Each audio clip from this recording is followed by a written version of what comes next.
बार बार पहले ही कह रहा हूं कि इस विषय पर बहुत संकोच मत करिएगा, और ये मत सोचना कि ऐसा कैसे। अरे परब्रह्म जब सख्य भाव में आते हैं तो पूरे पूरे सखा बनते हैं। और सख्य भाव में क्या कर रहे हैं ठाकुर जी? सुबह सुबह का समय है, ब्रह्म मुहूर्त में श्री गोविंद दास जी लोटा लेकर के डोल डाल गए हैं। डोल डाल जानते हैं? जानते हैं डोल डाल? अब सुबह सुबह कहाँ जाते हैं लोटा लेके? दत्त धाम वाले तो सब स्नान करने जाते हैं पर कई जगह लोटा लेके कहीं और भी जाया जाता है जंगल में, तब वॉशरूम तो होते नहीं थे तो श्री गोविंद दास जी गए हैं डोल डाल। ठाकुर जी को पता चल गई और ठाकुर जी तुरंत, महाराज मंगला होने वाली आधा घंटे में, ठाकुर जी की आंख खुल गई है, जग गए हैं। सो मंगला से पहले ही खिड़की से निकल करके और फेंटा बांध करके इस कलिकाल में 450-500 वर्ष पहले ठाकुर जी दौड़े और बिल्कुल धीमी गति धीमी चाल गोविंद दास के पीछे पीछे चल रहे हैं। अभी कछु ना कहूंगा, अभी कछु ना कहूंगा, जब बैठ जाऊंगा, बैठ जाएगा तब छेड़ूंगा या और श्री गोविंद दास जी जब बिल्कुल अपना सब वस्त्र आदि सब व्यवस्थित करके जैसे ही विराजे सोई ठाकुर जी वहां पर बेर का एक वृक्ष लगा था, वहां से बेर तोड़े और बेर पकड़ करके निशानों लगामे और सीधे गोविंद दास के ऊपर। अब अकेले वन में चुपचाप गोविंद दास, बेर आकर के पड़े तो वो गोविंद दास जी कौन है कौन है, थोड़े थोड़े परेशान से हो जाएं। फिर थोड़ी देर बाद ठाकुर जी बेर लेके कहीं पीछे चले जाएं, फिर पीछे से प्रहार करें, कभी इधर से मारें कभी उधर से मारें। खूब देर हो गई, गोविंद दास जी बेचारे बड़े परेशान हो गए, स्थान बदलने लगे, यहां से वहां कूदने लगे, क्या करें। ठाकुर जी तो पीछा ही नहीं छोड़े। इतने में ही गोविंद दास ने देख ली, क्या पीतांबरी, अरे कन्हैया, ए लाला तू आयो का? सो ठाकुर जी मंद मंद मुस्काए रहे हैं। अब गोविंद दास मन में बड़े संकोच में भी आ रहे हैं कि मैं कैसी अवस्था में हूं, मैं इस वक्त बिल्कुल भी पवित्र अवस्था में नहीं हूं और ये मेरे पास आ रहे हैं ठाकुर जी, अब क्या करूं।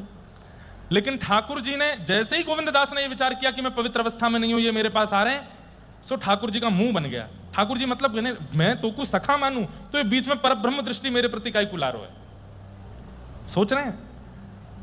तो गोविंद दास जी ने तुरंत बिल्कुल सख्य भाव में ही आ गए। गोविंद दास जी बोले, अच्छा लाला ना मानेगो ना तो मैं तो कुछ छू दूंगा। फिर आगे आगे ठाकुर जी भाग रहे हैं, पीछे पीछे गोविंद दास भाग रहे हैं।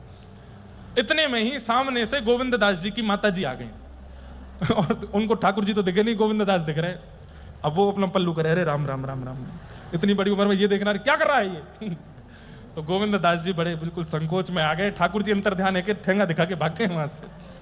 ऐसी लीला ठाकुर जी किसी के संग कर सकते हैं? श्री गोविंद दास के साथ ये लीला कर रहे हैं। और गोविंद दास तो बोले, आज तो मैं पानी पानी कर दी और शर्म के मारे मेरी मैया के आगे ऐसी जो है नाटक किए ठाकुर जी ने, आज आपको बताऊंगा नहीं।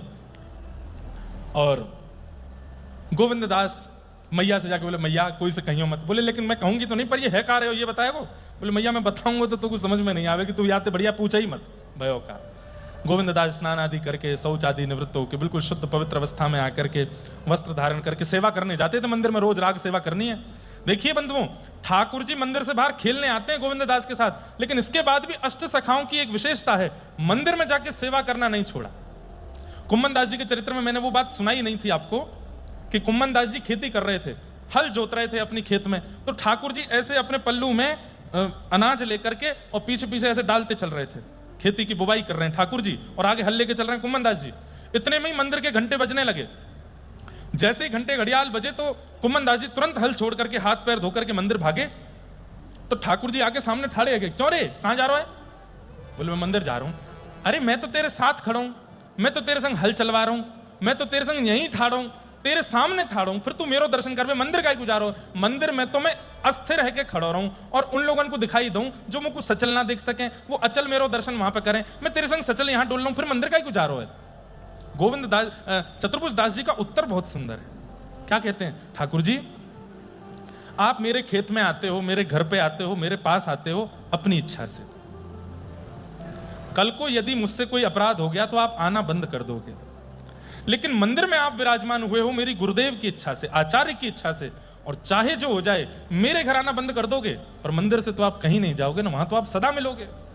आज यदि मेरी भक्ति कम हो जाए और आप मेरे पास आना बंद कर दो तो भी मुझे रोना नहीं पड़ेगा आपको ढूंढने के लिए। मुझे पता है कि आप मंदिर में बैठे हो, वहां से आप नहीं जाओगे। मुझे अपनी भाव पर विश्वास नहीं है, मेरे भाव से तो आप दूर भी हो सकते हो, पर मेरे आचार्य के भाव से आप मंदिर में प्रतिष्ठित हो, वहां से कहीं नहीं जाओगे। इसलिए मैं उस स्थान जाना क्यों बंद करूं जहां मुझे सर्वदा आपका दर्शन होना है। मैं तो वहां जाऊंगा। ठाकुर जी संग खड़े हैं तो भी वो मंदिर गए और मंदिर जाकर के ठाकुर जी का मधुर दर्शन किया। तो अष्ट सखाओं के प्रति एक विशेष बात यह है कि आपने प्रेम में आकर के ठाकुर जी की इतनी मधुर अंतरंग लीलाओं का अनुभव करके भी मंदिर जाना नहीं छोड़ा, मंदिर जाते हैं और मंदिर की जो सेवा है वो करते हैं। गोविंद दास नहा धो करके तैयार आदि होकर के आए, श्रृंगार चल रहा था श्रीनाथ जी का। गोविंद दास आकर के श्रृंगार का पद गाने लगे। अब पद वाली किताब तो वो ले गए बालक, उसमें पद लिखे, कोई बात नहीं आएंगे तो सुनाएंगे। पद गा रहे थे, ठाकुर जी का श्रृंगार चल रहा है। आहा, अब ठाकुर जी श्रृंगार कराते कराते, अब देखिए बाकी सब लोगों को श्रृंगार का दर्शन नहीं होता, करते समय श्रृंगार दर्शन नहीं कराना चाहिए सबको, क्योंकि ठाकुर जी को असहज लगता है। इसलिए जब ठाकुर जी का श्रृंगार चल रहा हो कपाट बंद रखने चाहिए। घर के ठाकुर जी हैं तो भी बाकी सदस्यों को चाहिए कि उस समय वहां प्रवेश ना करें। भाई श्रृंगार के समय पर वही भीतर आवे जिससे ठाकुर जी असहज नहीं होते। तो जिनको पुजारी जी ने चुना है, महंत जी ने चुना है, महाराज जी ने चुना है, वही भीतर जामे, बाकी सब लोग नहीं आओ। श्रृंगार एक ऐसी स्थिति है कि उसमें हम मानव लोग भी कई बार माताएं श्रृंगार कराती हैं, तो श्रृंगार गृह में सबको प्रवेश नहीं करने देती। वो तुम बाहर जाओ, हम आते हैं तैयार होके, तैयार हो जाए तब देखना हमको, उससे पहले का क्या हो रहा है वो मत देखो। ठाकुर जी को भी उसमें असहजता लगती है। और कई बार क्या होता है बंधुओं की, जो श्रृंगारी होता है ना, उसके हाथों से सेवा कर करके करा के ठाकुर जी इतने सरल हो जाते हैं कि कई बार कपाट लगने पर उसके आगे ठाकुर जी हाथ भी सीधे कर लेते हैं, बोलने भी लगते हैं, बैठ भी जाते हैं। सबके सामने ऐसी लीला नहीं होती। कभी कभी अनुभव होता है ठाकुर जी का कि वो सरल हो गए हमारे लिए, श्रृंगार जिससे सेवा कराते हैं उसके लिए। इसलिए श्रृंगार के समय प्रवेश नहीं करना चाहिए और ना देखना चाहिए। लेकिन गोविंद दास जी से तो ठाकुर जी बड़े सहज थे, तो उनको अनुमति थी कि वो पर्दे के अंदर बैठ करके ही पद गाते थे।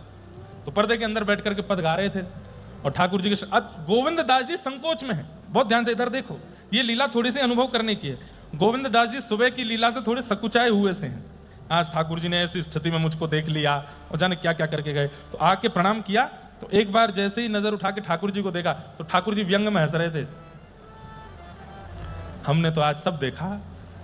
तो गोविंद दास जी इतने संकोच में और पद गाने लगे। गुसाई जी बोले क्या बात चल रही है दोनों में? कुछ नहीं जय जय, पद यूं कह रहे वो बार पद सुनाओ। ठाकुर जी मौन होके खड़े हैं और गुसाई जी श्रृंगार कर रहे हैं, मुकुट धरा रहे हैं आदि। तो जैसे ही गुसाई जी श्रृंगार लेने जामे तो आसपास वहां मोती रखे थे श्रृंगार के। गोविंद दास नीचे नजर करके गा रहे हैं, देख ही नहीं रहे ठाकुर जी के, संकोच आ रहा है, शर्म लग रही है। तो ठाकुर जी मोती उठामे और जोर से मारे, और वहीं मार रहे हैं जहां सुबह वो बेर मारे थे। तो गोविंद दास जी को जैसे ठाकुर जी बोले हमारी तरफ देख के गाओ। फिर गुसाई जी आ जाए, क्या हो रहा है? कुछ नहीं, ऐसे पद गा रहे हैं। अच्छा, फिर जामे तो गोविंद दास जी नीचे मुंह करके बैठे, फिर उठामे फिर मारे।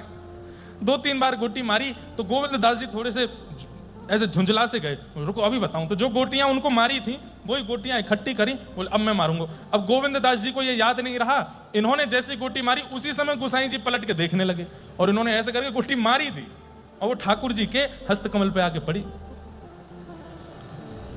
गुसाई जी को इतना गुस्सा हो, ठाकुर जी देखो मारो मुझे, इतना उद्यमी है, तुमने इतना मूड पे चढ़ा रखो या को, देखो कितना उद्यमी है, को भगवान को मार रहा है रे, नंद के लाला को मार रहा हो, इतना तुमको नंदरानी ने भी अधिकार नहीं दिया मारवे को और तुम मार रहा हो। देखो गुसाई जी तुम्हारे राज में कहा चल रहा हो।